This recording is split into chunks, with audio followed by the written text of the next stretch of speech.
Mana has been defying gravity, making some massive gains. What is going on with Mana, aka Decentraland, and what could have the next massive move like Mana? All that and more in this video. So without further ado, let's just jump right in it.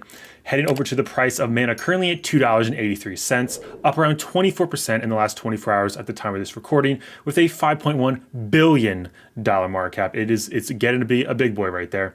But like, what is Mana about and why is it really taking off? Heading over to their website, guys, it says, welcome to Decentraland. Guys, this is a metaverse. And didn't we hear Facebook change their name to Meta? Interesting. Even though this article is saying that celebrities and politicians and brands are quickly roasting, Zuck right there. Well, guys, metaverse is going to be a big deal. Of course, Facebook wants to get in on that. All the top players are going to want to get into the metaverse, but this is a decentralized metaverse. Why would somebody want to use a centralized metaverse, such as Facebook's version, versus something that actually is truly decentralized? I believe decentralization is a big deal, and something like Mana/Decentraland is something you should definitely look into. So that's what's going on there. Of course, we're seeing this whole influx of coins pumping from the metaverse. If we head over to CoinGecko, it says top metaverse coins by market cap. Of course, Axie's first, guys, great gaming. It has a good solid $8.3 billion market cap. Mana currently at 3.7, which I swear over on Coin market cap, it's actually way different. Yeah, but it's weird. There's a lot of discrepancies between coin market cap 5.1 billion and we go to CoinGecko 3.6. Not sure what it truly is, but guys, that's what it's saying right there, and I did just refresh it. But of course, Engine, Sandbox, UFO, Yield. So if you want to see something that has a lot of that has a chance to have a great pump of mentals like Mana, guys, these games like the metaverse games are going absolutely insane. You can just scroll down here. Like, look, these are some really high risk, high reward plays. Look, $6 million market cap, Grid Zone, Poca City. Just look, we have, or I apologize, that was actually the volume. We look like right here, ETHverse, 4.6 million.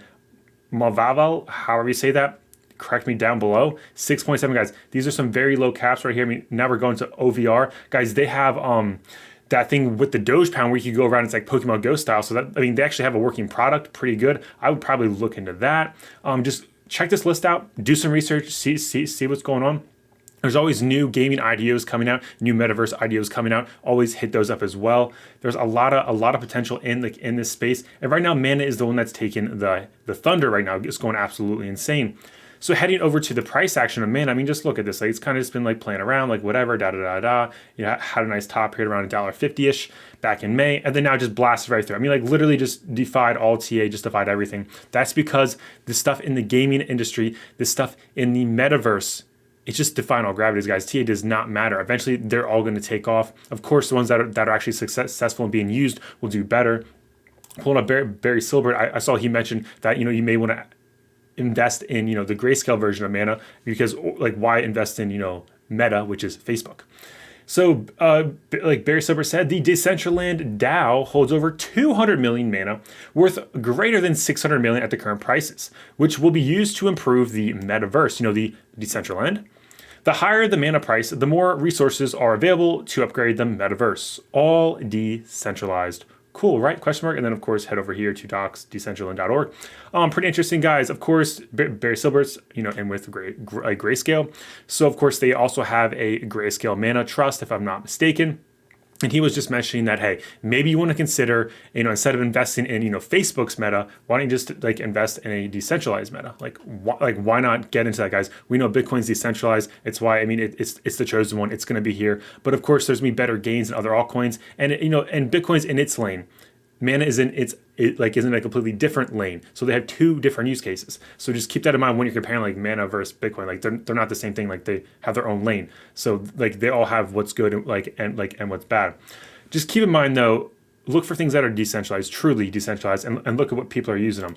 I know I've been making videos, it's end of October, for well over a year now, and there's been a few people that actually have had parties in Decentraland. So it's pretty cool. It's actually being used. It's been used for at least a year now, if I'm not mistaken, longer. So you may want to actually do a little more research in Decentraland and see why it's pumping. Then compare that and go over to the list here and see what else has high potential. What else is some of these, top metaverse coins doing? Do you think they have the same potential as Mana?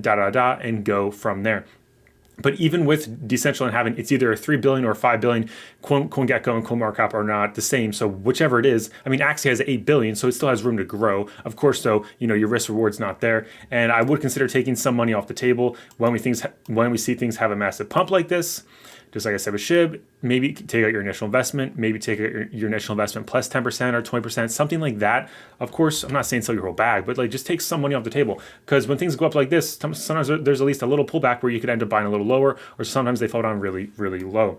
Keep in mind, we could end up seeing a bunch of these coins just start popping. Like Engine could pop to maybe $10, Mana pop to maybe $5, and then all of a sudden they're going to fall back down, and the money flows into UFO Gaming or Starlink or Wild World. Like, just watch for that kind of play. That's probably what we're going to see as we enter this alt season.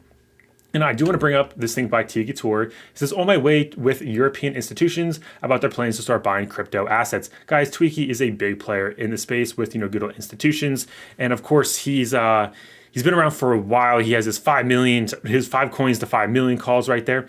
But getting institutions into crypto is a big deal. Also, why I want to mention Kevin O'Leary, aka Mr. Wonderful. He has said that he believes crypto will be the 12th class in the S&P 500, the 12th asset class in the S&P 500. I think that's a big, bold statement, because just about a year ago, he said Bitcoin is too risky because institutions are not getting in. But guess what? He said institutions are getting in slowly but surely. This right here is super bullish.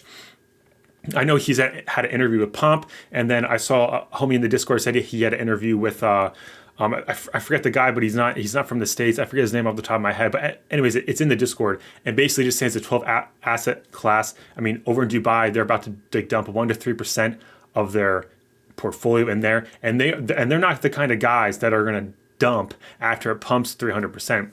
They're looking long term. So yes, we could end up seeing Bitcoin hit $1 million.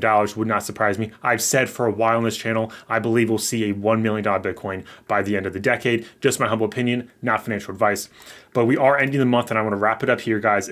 Plan B says we're going to close at $63,000 or higher for the month of, October. And well, we're at the very end of October, and it means stock to flow, we're still on point. But looking at the price of Bitcoin, I mean, we're at 63. We're having our good old Sunday dump, getting rid of all the over-leveraged people, which is necessary to start the week. But we're currently at $60,500. We're not at 63K. I'm not concerned, though. At the very minimum, I wanted to see us close above $55,000, which currently, with 7 hours and 27 minutes left on the weekly and the monthly close, guess what? We're above that. So I'm personally bullish. I believe November could be a month we'll always remember. I could be wrong, though. So just keep that in mind, guys. Please do your own research. I'm not a financial advisor. What do you think about Plan B's thing? Are you guys getting into the metaverse, or would you rather just get, cucked by Zuck and get into his thing right there? Let me know down below, guys. Just thank you guys so much for tuning in today. Smash the subscribe button if you're new here. Smash that like button to reach some more homies. And until next time, may the gains be with you.